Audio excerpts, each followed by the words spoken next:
Welcome to An Honorable Profession, a podcast giving America hope since 2018. I'm Ryan Coonerty. Along with Debbie Cox Bultan of the New Deal, I'm lucky enough to be your co-host.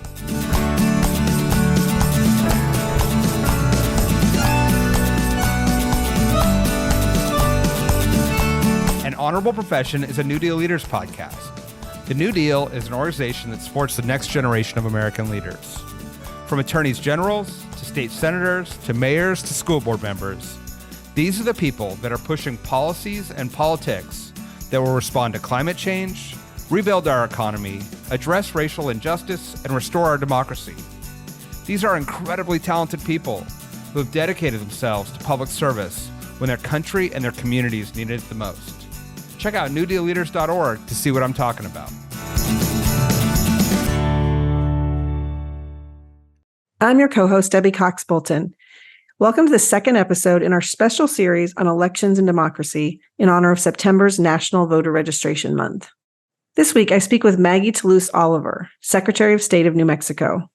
Maggie's a longtime democracy defender, having served 2.5 terms as county clerk before being elected Secretary of State in 2016. As Secretary, she's championed increased transparency and access to voting, and this year helped lead the effort to successfully pass the New Mexico Voting Rights Act to strengthen voter rights and protections for every New Mexican. Maggie and I talk about what it's been like serving on the front lines of the fight for our democracy, including being at the helm of the National Association of Secretaries of State during the 2020 election. We also talk about what keeps her up at night heading into 2024 and what gives her the most hope. I hope you enjoy the episode. And please make sure that you and everyone you know is registered to vote. If you need more help finding out whether you're registered or where or when to vote, please visit canivote.org. Maggie Toulouse Oliver, welcome to An Honorable Profession. Thank you for having me, Debbie. We're so excited to have you, and it's such an important time to have you. So I want to dive in on all things democracy, but maybe I'll start with just a question about you and how you ended up in this role. When you first ran for office, you ran as a county clerk in New Mexico, doing the frontline work of election administration. So why did you decide to run for office, and why that office? It's so funny. I used to tell folks when I was county clerk, I didn't grow up, dreaming of being a county clerk one day. It's not something, folks kind of necessarily aspire to as young children, unlike firefighters or airline pilots or something, right? But I've always been interested in politics. I kind of refer to myself as a weirdo. My mom took me to vote with her when I was 4 years old, took me into the voting booth with her. And I think ever since then, I've been kind of interested and hooked, and had more than just a passing interest in, how our government works. And right out of high school, I started working on political campaigns. I interned in Washington, D.C. on Capitol Hill. I worked my way through college and grad school on campaigns. And so by the time I was 30, I had spent 11 years registering folks to vote, telling them how to vote, giving them information about where, when, and how to cast their ballot, turning out voters, coordinating volunteers.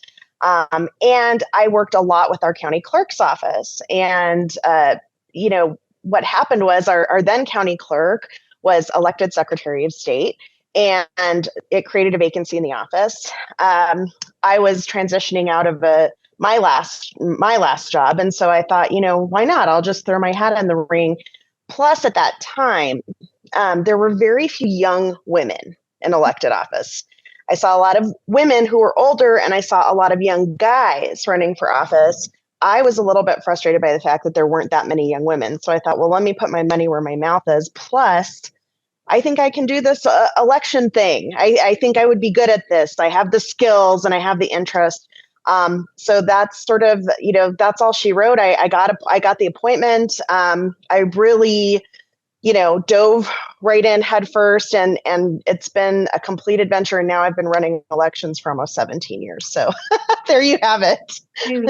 Thank you for stepping up, by the way. I mean, I feel like it's changing. We can have a whole different podcast on, changing nature of elected office holders. I'm so happy to see so many young women running, but I agree with you for doing this 30 years. I think it's been a long time coming for young women to feel like they can run. So thank you for doing that when you did it and stepping up.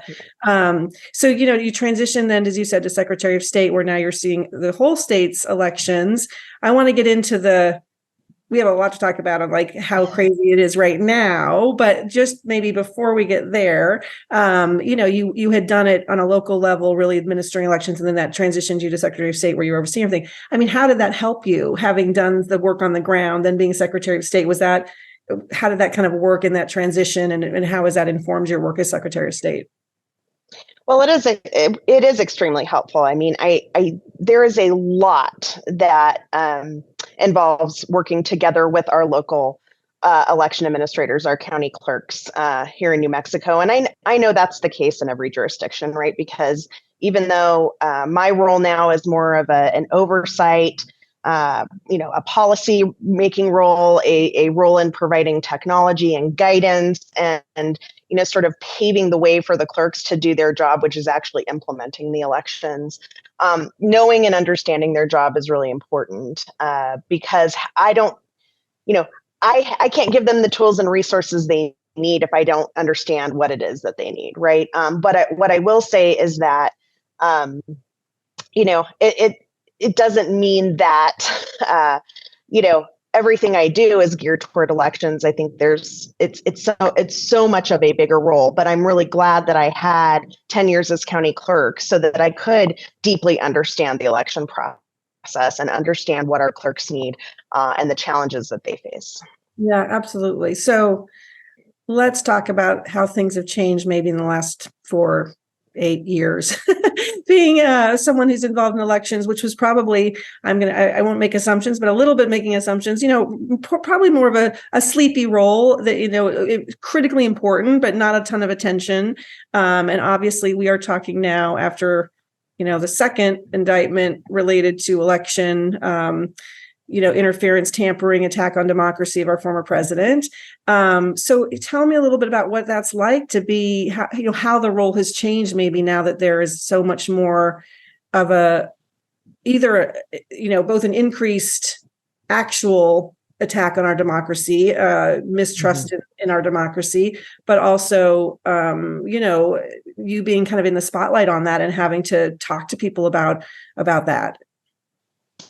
Well, it has, to your point, Debbie, it really has changed. And I think, being in the election world, I mean, every election has its own character, its own flavor. It's always has its own controversies.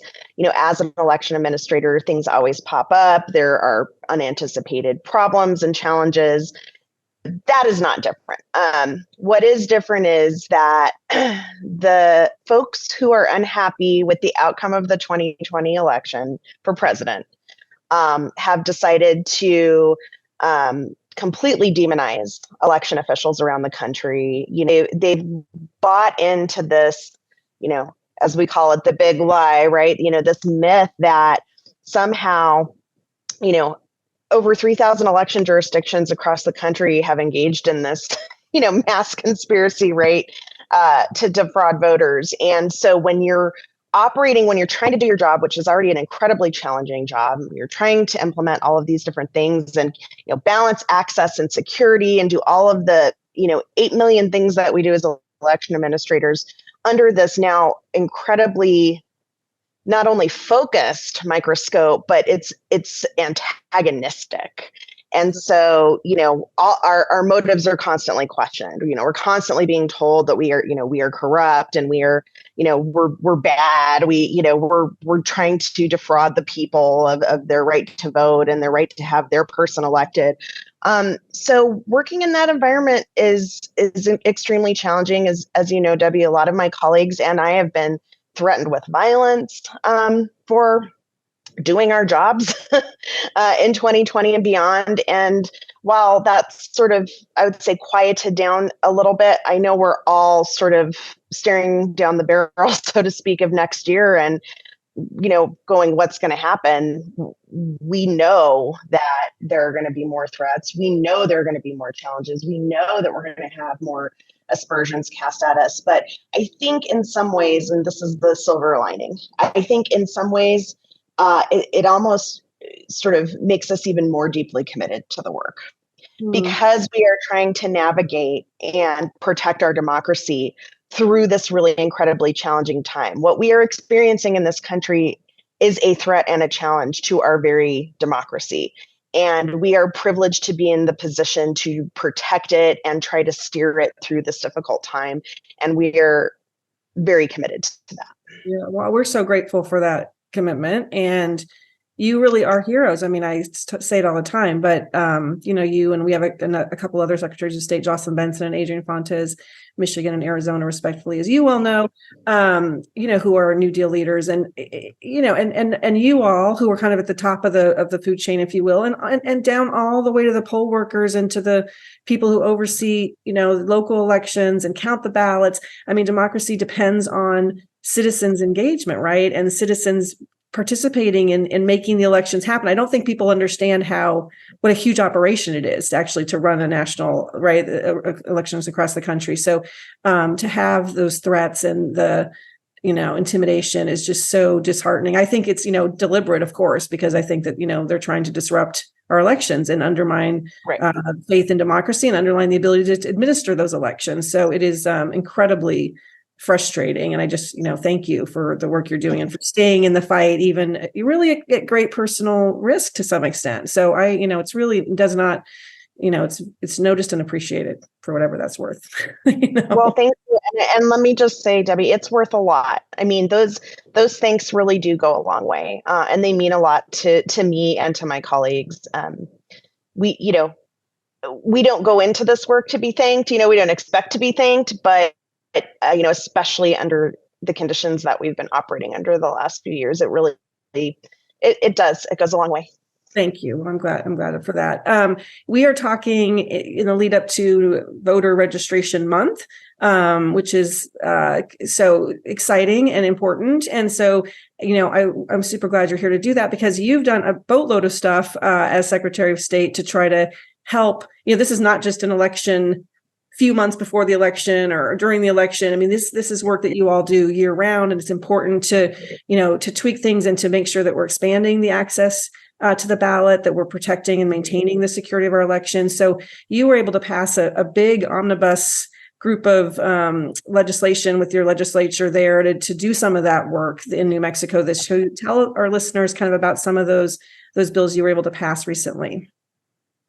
Yeah, we had a really incredibly productive legislative session in New Mexico this year on the voting rights front. And we made some tweaks to our election code just to improve how we run elections. And basically what we did was we sort of made permanent some of those changes that we implemented during COVID to try to be more agile and make elections more accessible while folks were stuck in their houses and trying to keep safe. And so, it's funny because I always talk about, we forget that part of the challenge of 2020 was the fact that we were running this election during a global pandemic, right? And we were having to be so creative in terms of, how are we going to make sure people vote? And so I am excited that from just, a purely nerdy administrative point of view, we were able to get those changes made that we really needed in that moment. But then we go, oh, wow, this actually works really well for always.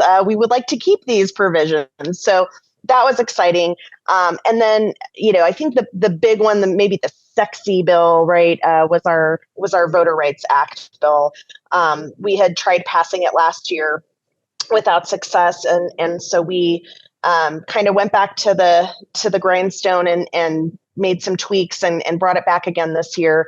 And among many other things, we now have a permanent vote by mail list here in New Mexico. A lot of states that have become all vote by mail states. So every voter always gets a ballot in the mail every election. They said, really, this is the first step is folks can just sign up to always get their ballot in the mail. It doesn't have to be everybody. It won't be everybody. But over time, when folks realize how convenient it is, right, they can just do that.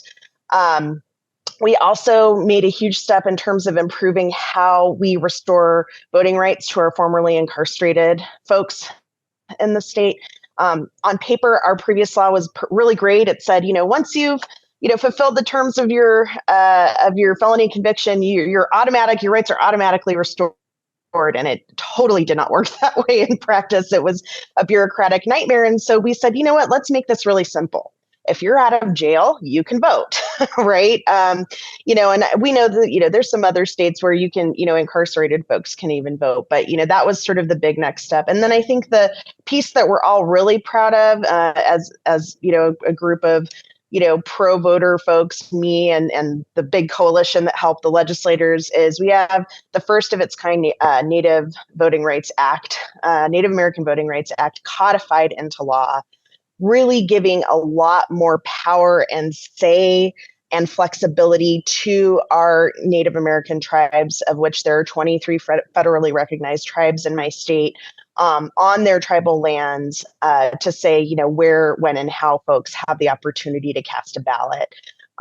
And so a huge step forward for accessibility in a time, and if I can just humble brag a little bit, in a time where a lot of states are moving backward on voting rights and making it harder and less accessible. So we're really proud of that work here. Well, you absolutely can humble brag. I'll just brag. But it's really exciting and important work that you all did. Why do you think that it was that you were able to pass this in New Mexico when I don't think of New Mexico as I don't know. I won't make assumptions. Why? What was it what was the secret sauce to being able to get such big changes done, do you think? I mean, the stars aligned this year, but they aligned because here in New Mexico over the last decade, we have been doing the deep work to elect people at all levels of government. And, people say progressives. It's not it's not that we've elected progressives. It's that we have done the work to elect Democrats of all stripes. And we have done the work to elect people who get it on, we should be trying to make it as easy as possible for people to vote. Like, this is a no-brainer. This shouldn't even be a political question or an issue. And so if you look at our statewide office holders, I was fortunate enough to be reelected last year to a second full term. Our governor was reelected. We have an attorney general who came in. We have really meaningful majorities in both houses. We don't have a single statewide officer in New Mexico that's not a Democrat. And, this doesn't happen very often, but our entire congressional federal delegation is now all Democrat in New Mexico. We have a history of being more of a purple state. That is real. And it could happen again if we lose our focus and, allow ourselves to get distracted. But that's where it is now. And the stars aligned. But it was that decade of really meaningful work to get good folks elected at all levels of government. Before we continue with the conversation, I want to remind you that we're going to be celebrating the release of our 200th episode and 5-year anniversary of An Honorable Profession on September 21st. In preparation for that, we've been looking back at some of the best moments in An Honorable Profession's history, including this clip where Ryan and I had a chance to talk to the U.S. Senator from Delaware and NewDEAL's honorary co-chair, Chris Coons. Hope you enjoy. Folks who are listening, I'd encourage them to realize that the journey of public service is not an individual pathway, but is something that is sustainable really only to the extent that you've got friends and partners in that service.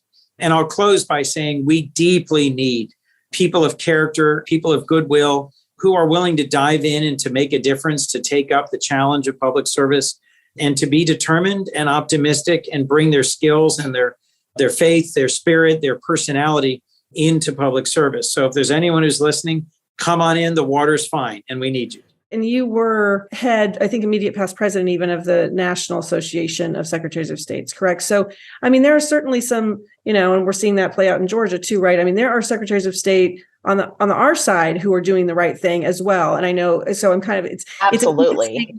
I'm going back to saying that because I'm going back to the comment you were making about about this not being necessarily that shouldn't be a partisan issue, right? And so it is frustrating to me. It's kind of like the mask mandate thing, where I just like, to pick a random, analogy, but it's kind of Right. like, why is this partisan, right? Why is vote by mail partisan? I mean, I know that Utah is one of those states where they have a huge vote by mail program. It's a traditionally very Republican state, as people know. Republicans wanted to vote by, so like, why some of these things just got turned on their head to be partisan, it just boggles my mind. And I'm sure you saw that at the Secretaries of State National Group, right? Because this is people of all stripes who want to make things easier, want to make elections run smoother. This is an American thing, not a Democratic thing, right?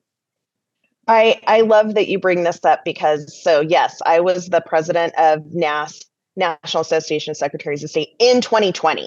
That's just great. So it was absolutely the most unreal situation. And, at first it was so interesting when the COVID pandemic started happening. We have an elections committee in NAS. So those of us that are chief election officials, but really our meetings were kind of these in-person meetings at conferences. And then, we'd get an email with updates every so often. Well, we started meeting weekly because we were all grappling with, how do we run how do we get the supplies we need? How do we get the information we need? How do we, what are you doing in your, you have very limited, early voting sites. Are you going to expand early vote? And we were all, coming to the table and best practices sharing. And, I've got a great, hand sanitizer provider, out of here that's willing to, give free hand sanitizer, those sorts of things. But I'll tell you, in those first meetings, in those first couple of weeks, so many people were saying, we're going to shift to vote by mail. We're figuring out how to shift to vote by mail, or we're figuring out how to increase both sides of the aisle, because it was a no-brainer. It was like, people are at home and they're stuck at home. We need to get them voted. And it was only until, at that time, President Trump, I think, was concerned. I think he saw COVID as an opportunity to suppress voter turnout and try to win re-election. And so when he saw these states, shifting to, we're gonna get these votes in, then that's when you hear the rhetoric change. And that's when I really get frustrated for my Republican colleagues, most of whom are incredibly decent, understand elections, know what's right.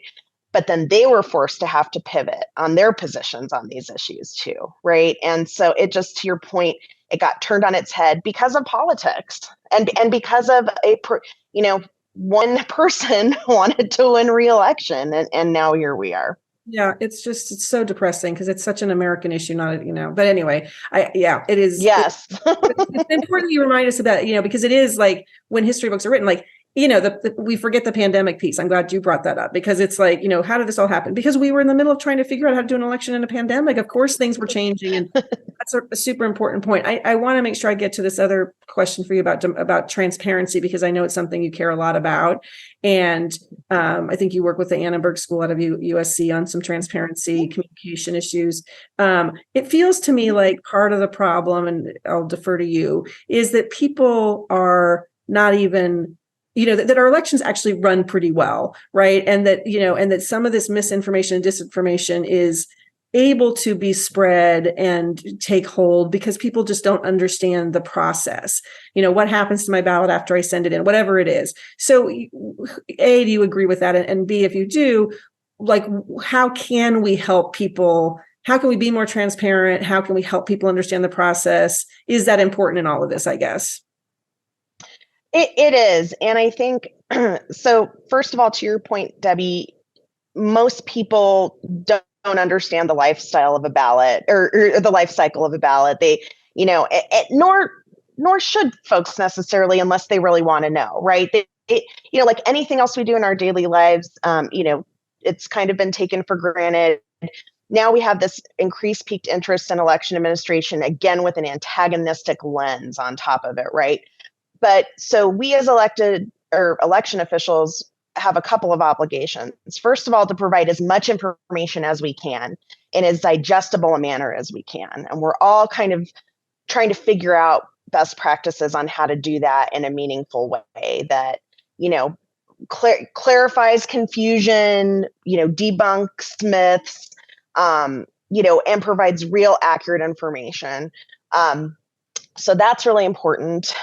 Trying to open up as much of our process as we can. We do and traditionally have done that anyway. But I think making folks aware of the opportunities to observe, at a polling place, or to observe voting machines being tested before they go out to polling places, those kinds of things. But I think where we start bumping up and having challenges is we also have an obligation as election officials to protect the security aspects of the work that we do, right? We don't want to hand over the keys to the castle and say, here's our vulnerabilities. Here's a way you can hack a system, right? Here's a way you can, figure out a backdoor to make things. So I'm not going to give you that information. I'm sorry. That would be professional malpractice. And we also have an obligation to protect the privacy of the ballot. And that is, I think the biggest challenge that, I cannot prove to you that your ballot went through this exact particular process. What I can do is I can audit the process as a whole, and I can spot check ballots, and I can make sure that the machines counted them accurately. But I think that's sort of where we start bumping up against, areas of inherent non-transparency that are for a really important reason, to protect your right to keep your ballot secret and to keep our systems safe. So we're doing as much as we can to open up the process, make it as accessible as possible, invite people in. I tell people who are, so-called election deniers, look, if you have doubts about our election process, put your money where your mouth is, come be a poll worker. Come see for yourself all of the checks and balances that go into making sure our elections are safe and secure. They rarely take us up on that offer, unfortunately. Absolutely.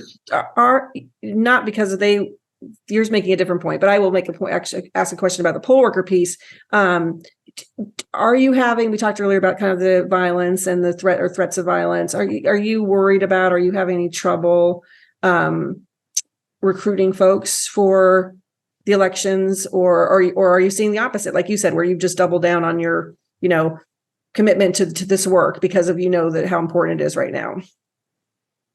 It looks a little bit different everywhere. We certainly, I would say the pandemic probably was the biggest challenge to poll worker recruitment and retention, certainly in 2020, 2021. I think there has been yeoman's work done, not just in my state, but across the country in terms of trying to bring in a new crop of poll workers, folks who are paying attention to elections for the first time, maybe not taking them for granted and saying, hey, come work the polls then, please. If you're really concerned about the issue of our democracy and wanting to preserve and protect it. And, one of the things I've always said is, look, we incredibly value our veteran poll workers that have been doing this for decades. A lot of them are older, but they know what they're doing and they're experts at this point. But the reality is they're not going to be around forever. And for us to continue to have a volunteer managed election process, we need to be bringing in new folks to the process and younger people. So, I think it's kind of a shifting dynamic. We are challenged. We do need more people. We do need more good people. But I do also see people rising to the occasion in ways that maybe wasn't happening before. So I think that's the silver lining there. Yeah. I love that I know that some New Dealers around the country are thinking about, making sure people can have civic engagement points or, credit for high schools or something if they come work polls, or anyway, it feels like there's a lot of creative work being done to address that issue you're talking about, which is kind of that generational change, totally, which is really in everything and not just elections, right? But I think that's really important. As we head into 2024, how concerned are you about kind of misinformation, disinformation, and what tips do you have for people, or how are you thinking about needing to combat some of that, or other concerns you've got heading into 2024? No, I think mis and disinfo is my number one concern heading into 2024. And then just sort of as we've been talking about all along today, the weaponization of, unfactual information, and how it is, aimed at and toward election officials.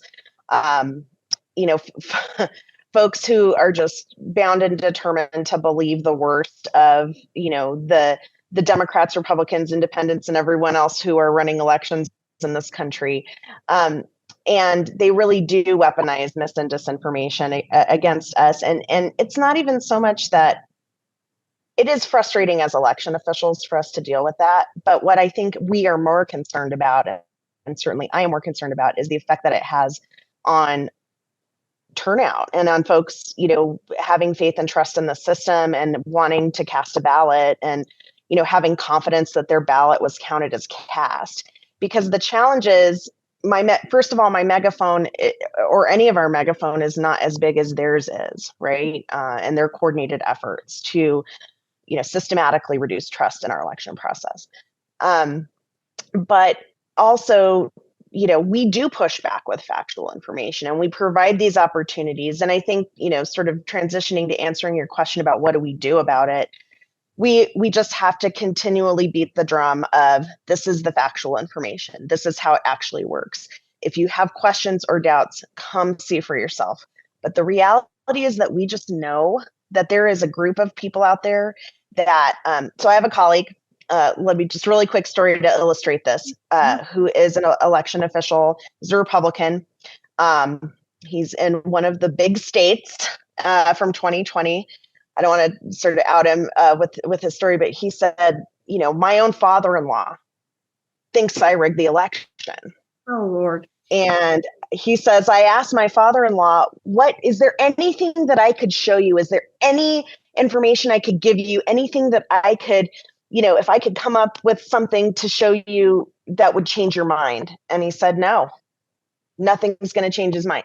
So in reality, we have to focus on the folks who maybe have doubts, questions, concerns, but who have an open mind to getting correct and accurate information. And those are the folks that we need to invest our energy and effort in. Yeah, I think that's isn't that crazy? That's really crazy. What would my motive be? And really, to your earlier point in the conversation, 3,000 jurisdictions did it. It's so frustrating from a factual point if you just kind of follow the facts. But I take your point and I appreciate your point, because I do think also as Democrats, sometimes, when anyone says anything about any kind of question about the election, sometimes we roll our eyes and we're like, oh, you're just an election denier. No, there are legitimate, well-meaning, well-intentioned questions that we should be willing to answer, right? So things, what does happen to my ballot? Exactly. This is the process. So I think it's important that as Democrats, in particular, who, have a little more faith in the election system, that we make sure that we're being transparent, to your point, and, and answer those questions in the spirit in which they're asked, which is sometimes, not by everybody, but sometimes just truthful questions, and not kind of roll our eyes and go, oh, you just don't get it, right? That's not helpful, and that kind of, perpetuates the problem and the divisions, right? So I think that's a really smart point. You're right, and we end up, getting sort of living up to the elitist, snob label that we sometimes as Democrats, get. And so, yeah, and it is, I will admit, as an election official, and given what we have gone through the last few years, it can be hard sometimes. It can be hard for me to, take a breath and go, no, fair question. Right. Let's talk about this. Yeah. But yes, absolutely. Yeah, I hear you. Maybe I will end on a more hopeful note. You mentioned you personally being, this whole craziness helping to kind of help you double down on your commitment to democracy. Is there anything that gives you hope, kind of in the larger scheme of things, heading into 24 and beyond, about where we are with our democracy right now? We always hear just the negative, right? I mean, particularly this right. few weeks with the indictments and everything else, you're just like, oh my God. But I think there's hopefulness. So do you agree, and point us to some hopefulness? Totally agree. And I will tell you, what's giving me the most hope is young people. I've been fortunate enough over the course of the last year or two to have lots of different engagements in different ways and areas with young people. I think that the generation, the Zoomers, the Xennials, whatever, that are coming up are so much more aware and engaged, and totally, they're not just sort of, couch potato activists. They are real. They are Look at what happened in Montana this week. With those young people that, sued for their, right to a future based on, fossil fuel production, right? Whether, I know we're talking to Democrats here, but whether you agree or not with that issue, look at them getting active and engaged. Yeah. Look at the kids from Parkland and the incredible work that they're doing and the strides that they're making on controlling gun violence in this country.